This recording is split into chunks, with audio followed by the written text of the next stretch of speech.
दोस्तों आज हम लोग बात करेंगे इंडिया के सबसे कम उम्र के आईएएस ऑफिसर अंसार शेख की।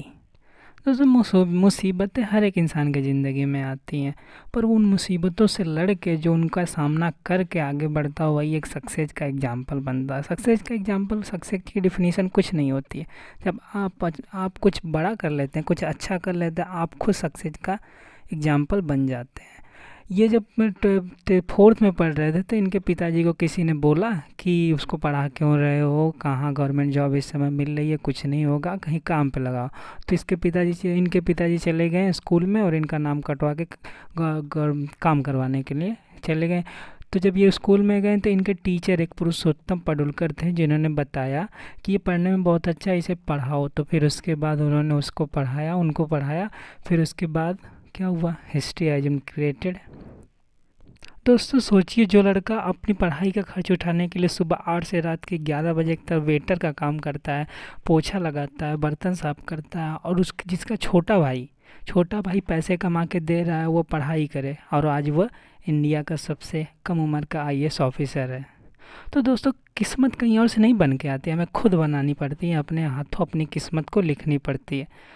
तो इनकी बायोग्राफी हम कुछ सेगमेंट में देखेंगे। सबसे पहले देखेंगे अर्ली लाइफ, फिर एजुकेशन, फिर इनकी जर्नी फ्रॉम वेटर टू सबसे कम उम्र के आईएएस ऑफिसर तक, और इसके बाद लास्ट में इनकी स्ट्रेटजी देखेंगे, जो जिस जिस स्ट्रेटजी के थ्रू इन्होंने आईएएस एग्ज़ाम को क्लियर किया।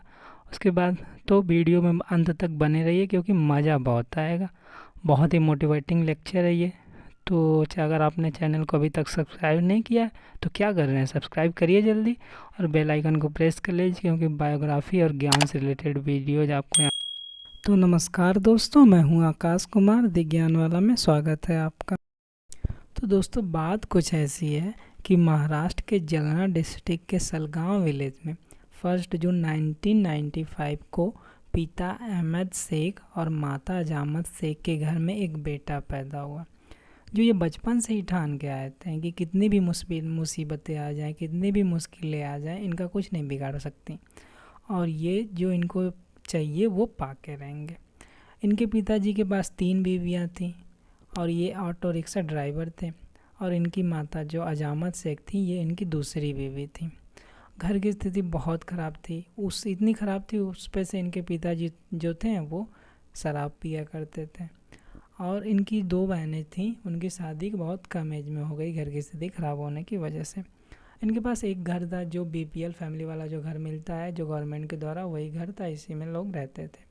और इनके भाई जो थे अनीश अहमद शेख, उनको पढ़ाई में इंटरेस्ट नहीं था, तो उन्होंने बहुत कम ही एज में पढ़ाई छोड़ के गराज में काम करना स्टार्ट कर दिया। और अंसार को पढ़ाई में बचपन से ही बहुत इंटरेस्ट था। इनको बस ये मंजिल तो पता नहीं थी क्या करना, पर इतना पता था कि करना तो बहुत बड़ा ही करना है, तो ये पढ़ाई करते गए। तो एक बार ऐसा हुआ कि ये 4th में पढ़ रहे थे, तो इनके जो थे एक रिश्तेदार थे। अब जानते हैं रिश्तेदारों को पता नहीं कौन सी दुश्मनी होती है। उनके रिश्तेदार ने इनके पिताजी से बोला, इसको क्या पढ़ा रहा है, ये कोई सरकारी नौकरी थोड़ा ना कर लेगा, वैसे भी हमारी कम्युनिटी के लोगों को सरकारी नौकरी कहाँ मिलती है। तो इनके पिताजी ने बोला ठीक है, इनको लगा हाँ सही बोल रहे हैं, तो ये चले गए स्कूल में इनका नाम कटवाने। पर इनके एक टीचर थे पुरुषोत्तम पडुलकर, जो ये जानते थे अंसार को बहुत अच्छे से, तो उन्होंने बोला तुम्हारा लड़का पढ़ने में बहुत अच्छा है, इसको पढ़ाओ, ये बहुत आगे जाएगा। तो फिर इनके पिताजी मान गए। जानते हैं ना, जब इनके पिताजी और माता जी दोनों में से कोई नहीं पढ़ा लिखा था, तो जब कोई इंसान पढ़ा लिखा नहीं होता तो उनको कोई दूसरा इंसान जो बहुत अच्छी पोस्ट पे वो समझाए तो बातें जल्दी मान जाते हैं। तो इनके पिताजी मान गए, कहें ठीक है अब मैं इनको पढ़ाऊँगा। तो तब से ये पढ़ाई कर रहे थे। अंसार बताते हैं कि ये जब पढ़ाई कर रहे थे, अपने स्कूल में थे, तो इनकी ड्रेसेज फटी रहती थी कभी कभी, तो पैसे नहीं रहते थे सिलवाने के लिए, टाइम नहीं रहता था, ये बोलते हैं। तो जब ये स्कूल में इनका जो स्कूल था जिला परिषद का, इसमें बस रूल जो थे बहुत स्ट्रिक्ट थे, फटी ड्रेस से ये सब नहीं पहन के जा सकते हैं, अच्छे से जाना। तो ये कब जाते थे, जब प्रेयर्स जो होते हैं 10 से 10:30 बजे आधे घंटे का प्रेयर होता है, उसके बाद जब स्कूल में सब बच्चे चले जाते थे, ये बाद में जाके बैठ जाया करते थे चोरी से। और ये बोलते हैं कि इनको ये बताते हैं कि इनको चिकन खाना बहुत पसंद है। ये चिकन, तो इनको चिकन डेली मिल नहीं पाता था, तो ये जो स्कूल में जो बनती थी खिचड़ी, उसमें जब कोई कीड़े मकोड़े गिर जाते थे तो उनको ही अपना चिकन मान लेते थे। तो ऐसे कुछ मुश्किलों से भरा हुआ इनका जीवन बीता, बचपन बीता। कोई बात नहीं, मुश्किलें होती तभी अच्छा दिन आता है, क्योंकि कहा गया ना, जो होता है अच्छे के लिए होता है। तो जब मुसीबतें अगर नहीं होती तो ये ज़्यादा मेहनत नहीं करते, अच्छे से ऐसे आराम की ज़िंदगी होती, मेहनत नहीं करते, तो इंडिया के सबसे कम उम्र के आईएएस ऑफिसर नहीं बनते। तो जो होता है अच्छे के लिए होता है, सही कहा गया है। इन्होंने अपनी 10th तक की पढ़ाई को जिला परिषद कॉलेज जलना से कंप्लीट किया। उसके बाद 12th को इन्होंने बरवल कॉलेज से कंप्लीट किया। इन्होंने अपने ग्रेजुएशन को, जो ग्रेजुएशन में इन्होंने बीए किया, और किससे, पॉलिटिकल साइंस से, और ये अपनी पूरी जनरेशन के फर्स्ट ग्रेजुएट बने।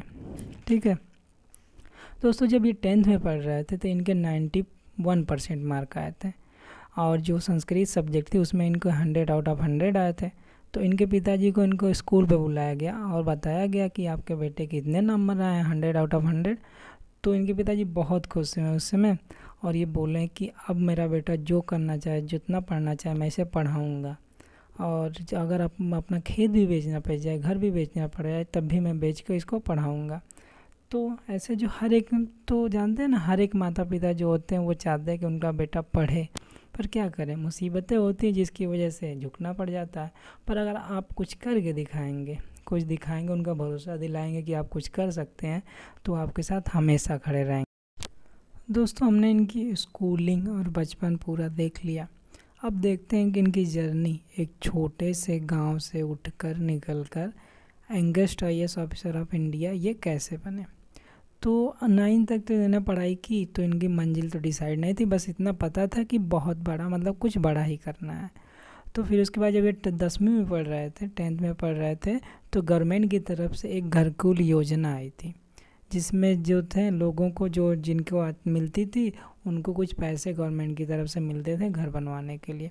तो इनके पिताजी को मिली थी, तो उनको जो चेक होता है उसको पास करवाने के लिए तहसीलदार ऑफिस में जाना था।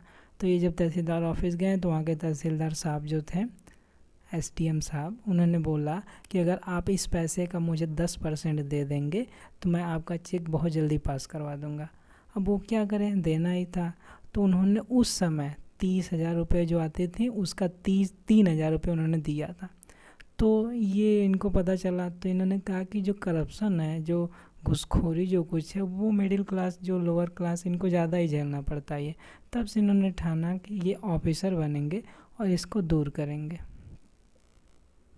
अभी तक इनको यूपीएससी के बारे में पता नहीं चला था, मतलब इनके बारे में अभी नॉलेज नहीं मिली थी। तो एक बार ऐसा हुआ कि जब ये 10th में, जब इन्होंने 10th कंप्लीट की, तो गर्मियों की छुट्टियों में एक टूर पे जा रहे थे। इनके एक टीचर थे जिनका एमपीएससी क्लियर हो गया था। तो इनके टीचर ने बताया कि मेरा एमपीएससी क्लियर हो गया। तो ये बहुत खुश हो गए, और तो इन्होंने उनसे पूछा कि सर कैसे क्लियर हुआ, इसके बारे में बताइए, मुझे भी क्लियर करना है, मुझे भी ऑफिसर बनना है। तो इन्होंने उनके बारे में पूरा बताया।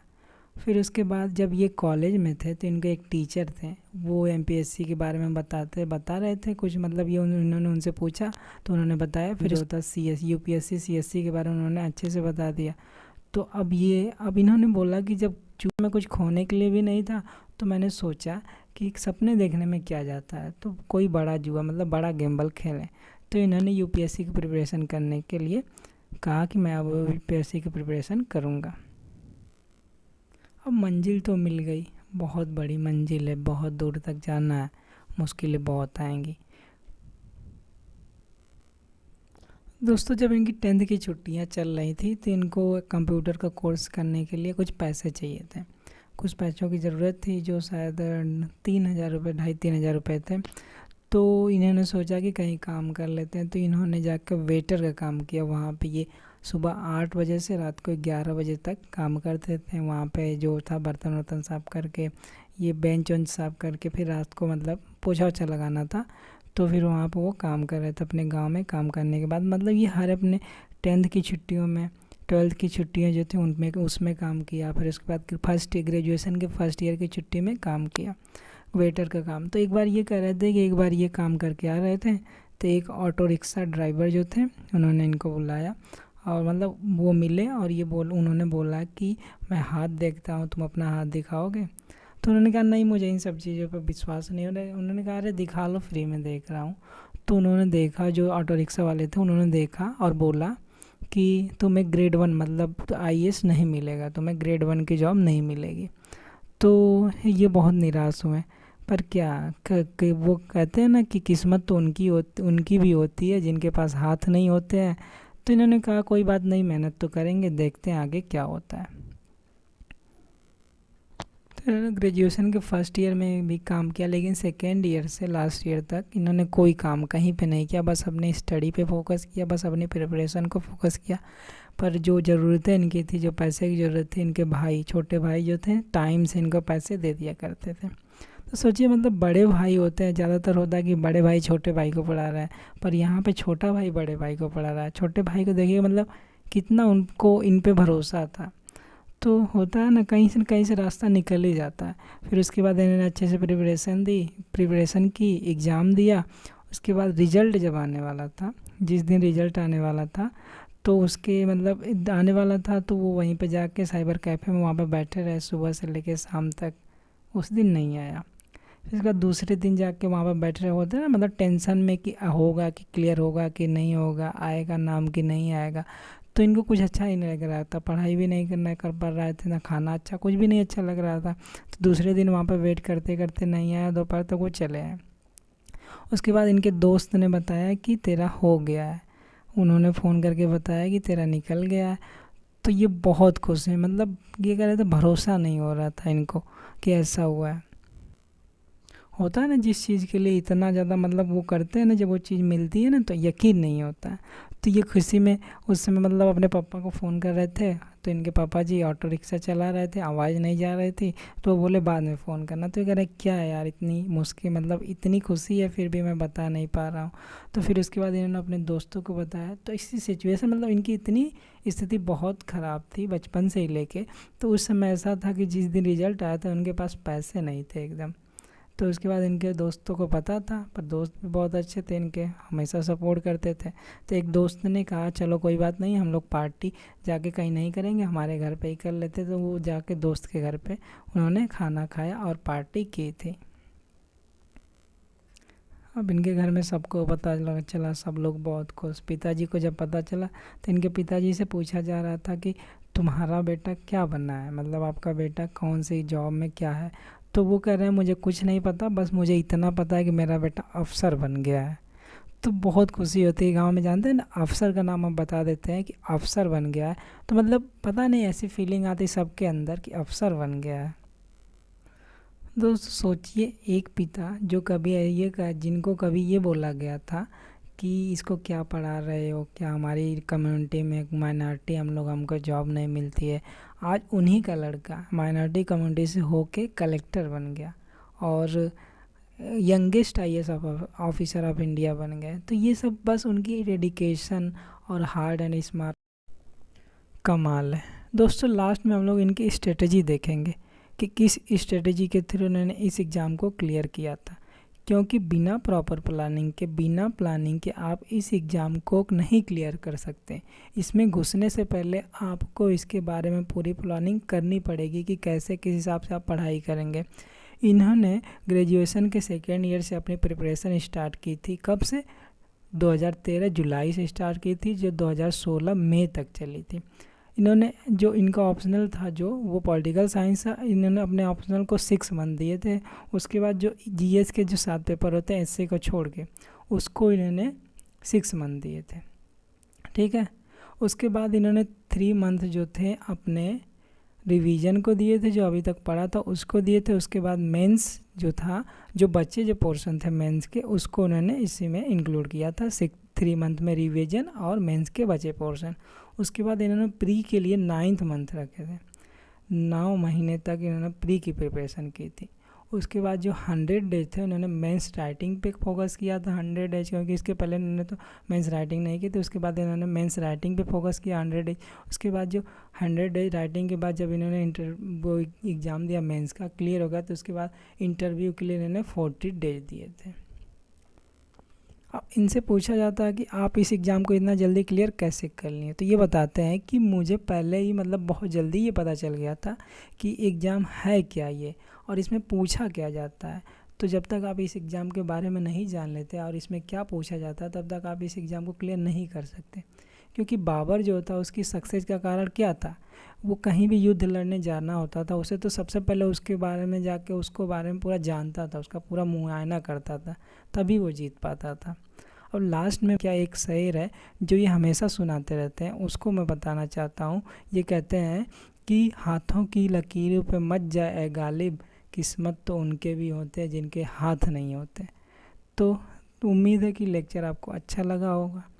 अगर अच्छा लगा होगा तो लाइक करिएगा और शेयर करिएगा और चैनल को सब्सक्राइब करके बेल आइकन को प्रेस कर लीजिएगा, क्योंकि और भी बायोग्राफी से वीडियोज़ आपको यहाँ पे मिलते रहते हैं। Thank you.